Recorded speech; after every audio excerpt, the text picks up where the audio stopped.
Bismillahirrahmanirrahim. Assalamu alaikum students. Today we will discuss about the effects of ocean currents, and question number 6 is write 1 to 2 lines on the different effects of ocean currents. तो students कल हमने ocean currents का topic discuss किया था, उसके causes देखे थे. आज हम इसके इफेक्ट्स देखेंगे. आंसर है इसका पेज नंबर 50 पे. Effects. Ocean currents have great impact on the climate and trade of countries which are listed below. Ocean currents जो है उसका great impact पड़ता है हमारी climate पे, और जो हम trade करते हैं दूसरे countries के साथ, क्योंकि दूसरे countries के साथ trade जो है वो ज़्यादातर समुद्री रास्ते से होती है, तो इसका बहुत इफ़ेक्ट पड़ता है. तो फर्स्ट है ocean currents affect the temperatures of the coast they passed by. Ocean current का इफेक्ट जो है यानी उसके टेम्परेचर के हिसाब से उसके कॉस्ट पर भी पड़ता है. यानी ओशन करंट अगर कोल्ड करंट है या वार्म करंट है, ठीक है. अगर कोल्ड करंट है तो जहाँ जहाँ से वो गुजरेगा तो वो जो साहिल हैं वो भी उसी हिसाब से ठंडे होते जाएंगे. और अगर वार्म करंट है तो वो भी जिस जगह से पास करेगा, जिस जगह से गुजरेगा, वो एरियाज जो हैं वो गर्म होना शुरू हो जाएंगे, ठीक है. As mentioned above the Gulf Stream prevents the coast of Britain and western Europe from extreme cold. Gulf Stream जो है ये भी एक ओशन करंट है. करंट्स के नेम जो हैं बेसिकली वो उस जिस एरिया से जिस तरह से वो निकलते हैं उनके नाम उसी हिसाब से रखे गए हैं, ठीक है. तो गल्फ स्ट्रीम भी है ओशन करंट. ये वार्म करंट है, ठीक है. ये मैंने इसीलिए इसके ऊपर मेंशन किया आपको बताने के लिए कि ये वार्म करंट है.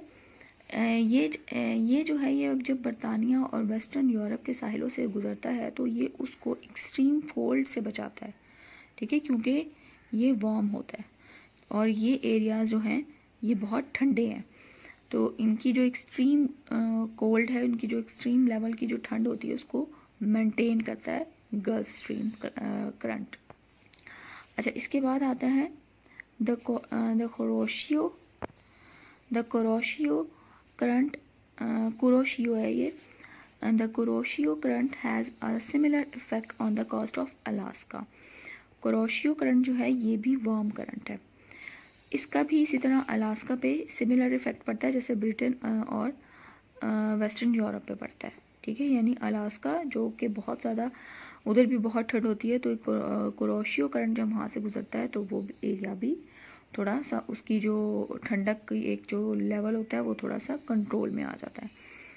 On the other hand the climate of east Canada suffer from extreme cold due to the Labrador current. Labrador current जो है ये कोल्ड करंट है, ठीक है. तो क्या है कि जब ये गुजरता है कहाँ से, ईस्ट कैनेडा से, तो उसको और भी ज़्यादा एक्सट्रीम कोल्ड का सामना करना पड़ता है, ठीक है. Flowing down straight from the icy water of the Arctic, ठीक है. लेब्राडोर करंट जो कि आर्टिक ओशन की तरफ से आ रहा होता है, जो कि आइसी वाटर है, तो उस वहाँ से जब वो आता है तो ईस्ट कैनेडा का क्लाइमेट जो है वो एक्सट्रीम लेवल पे कोल्ड हो जाता है. सेकेंड है mixture of cold and warm water produce fog.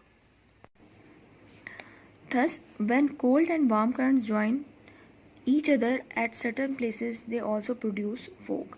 ठीक है. कोल्ड और वार्म वाटर जो है आपस में जब मिलते हैं तो इससे क्या प्रोड्यूस होती है, फोग. तो कहते हैं कि ऐसे एरियाज जहाँ पे कोल्ड और वार्म करंट्स आपस में मिलते हैं वहाँ पे ऐसे एरियाज में फोग प्रोड्यूस होती है. Newfoundland in Canada is one such example where fog is produced from the meeting of the Labrador current, जो मैंने आपको क्या बताया था कोल्ड करंट में आता है, with the Gulf stream. Gulf stream से जब मिलता है तो इसकी वजह से भी फोग प्रोड्यूस होती है. अच्छा, अब मैं आपको एक मैप दिखाती हूँ. उस मैप में ये जो नेम्स लिखे हुए हैं, gulf stream, Kuroshio current, Labrador current, तो ये आपको उसमें से एरोज़ के साथ नज़र आएंगे, ठीक है. तो उसमें ये भी मेंशन है जो वार्म करंट है वो रेड लाइन से उसको हाईलाइट किया हुआ है रेड लाइंस के थ्रू, और जो कोल्ड करंट है उनको ब्लू से. तो आप एक दफ़ा वो मैप देखें तो उसके बाद आप ये चीज़ जो है अच्छे तरीके से अंडरस्टैंड कर सकते हैं.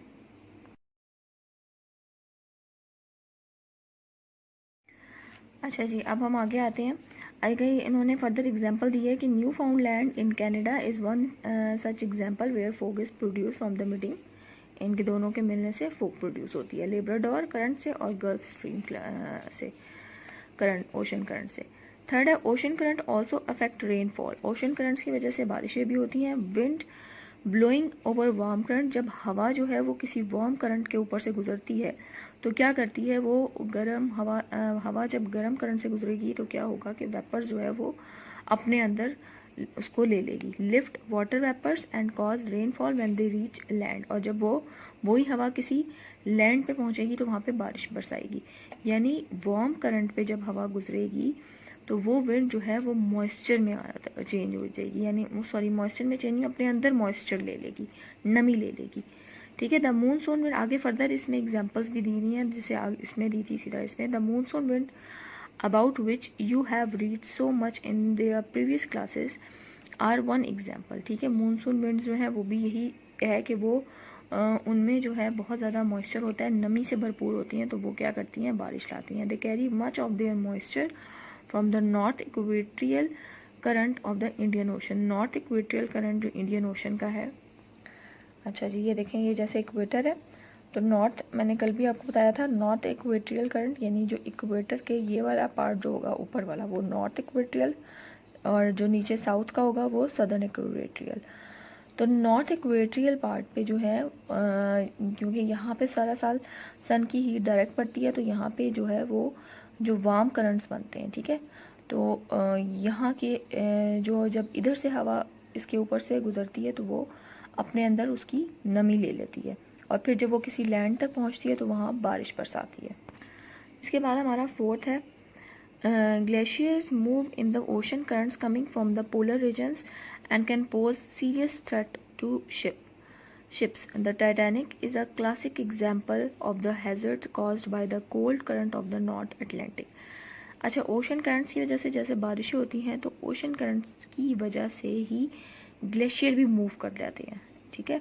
हमने एक बारिशें देखी कि वो हवा अब जो है अपने साथ नमी लेके जाती है, लेकिन इसी तरह ओशन करंट्स जब मूव करते हैं एक जगह से दूसरी जगह तो जैसे नॉर्दर्न एरियाज़ के जब पानी जो है वो मूव करता हुआ इक्वेटोरियल तरफ के पार्ट की तरफ आएगा तो क्या होता है कि समटाइम्स वो अपने साथ ग्लेशियर भी लेकर आ जाता है। ठीक है।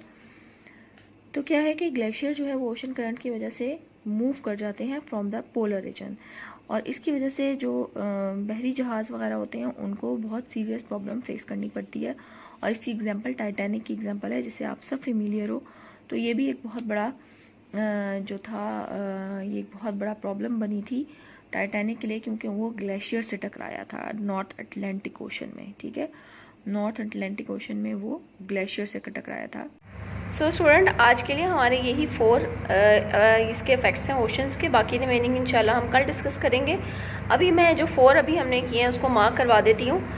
तो आपने पहले हेडिंग देनी है इफेक्ट्स या इफेक्ट्स ऑफ ओशन करंट्स, और ये लाइन आप स्टेटमेंट लिखेंगे, ocean currents have great impact on the climate and trade of countries which are listed below. First है ocean currents affect the temperatures of the coasts they pass by. ठीक है, पहला point यहाँ तक। Second होगा mixture of cold and warm water produce fog से लेकर they also produce fog. फिर हमारा थर्ड पॉइंट होगा ocean currents also affect rainfall से लेकर ये होगा लैंड तक। ठीक है, व्हेन दे रीच लैंड। और फोर्थ पॉइंट हमारा होगा glaciers move in the ocean currents coming from the polar से regions and can pose serious threats to ships. तो ये आज के लिए हमारे 4 पॉइंट्स हैं। Hopefully you understand it. Take care student, have a good day. अल्लाह हाफिज़।